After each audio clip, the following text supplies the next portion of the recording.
koju sveca osobito poštuju i jako ga se boje. U Brankovićevom letopisu priča se kako je neki beg javio nadležnim u Turskoj da Turci veruju Svetom Savi i uzimaju znak krsta i pokrštavaju se. Stoga je naređeno da se spali telo svetiteljevo.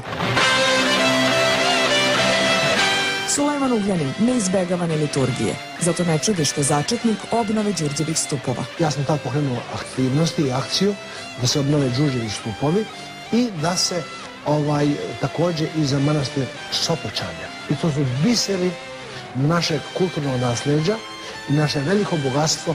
Ugljaninova monografija sadrži pola Miroslavljevog evanđelja, a pola Kurana. To je značajno.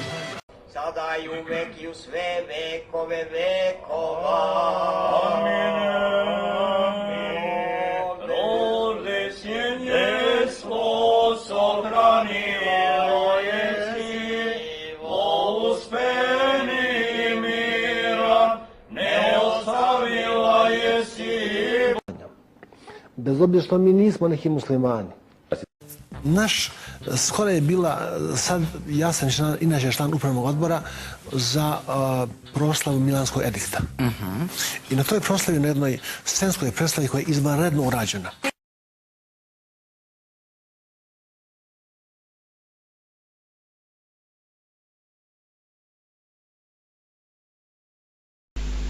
Svetosavlje, to je temelj srpskog i vjerskog i nacionalnog identiteta. I to je jedna od poželjnih razlika koja je između srpskog većinskog naroda i manjina koje imaju neki svoj identitet. Prisustvovanje akademijama, to je jedna fakultativna stvar. Regularno bi bilo da prisustvuju roditelji, a ne deca. Zašto ne deca? Zato što su deca su maloljetna. Evo, svi su bili šokirani s vašom monografijom Sandžaka, gde je u pozadini pola Miroslavljevog evanđelja, a pola Kurana. Istina. To je tačno. To smo mi. Vi ste bili jedan od začetnika obnove Đurđevih stupova. To niko ne može da veruje, ali vaš muftija Zukorović je napao školsku slavu Svetog Save. Ja sam morao da mu odgovorim na televiziji da je on, Sveti Sava, i njegov i zemljak i predak kao što je i naš. Jer Sveti Sava vaš i zemljak i predak. On je nama bliže nego vama. On je vaš, nije naš. Pa ja kažem, on je naš.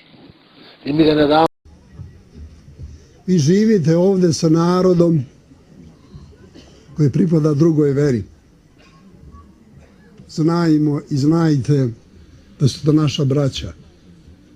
Braća po krvi.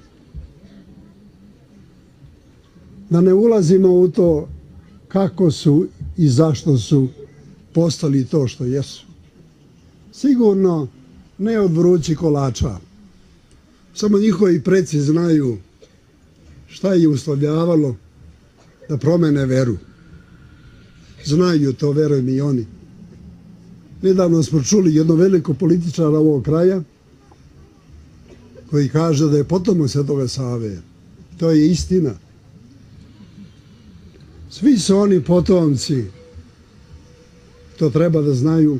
Ali i vi, braćo i sestre, da znate da su to naša braća po krvi.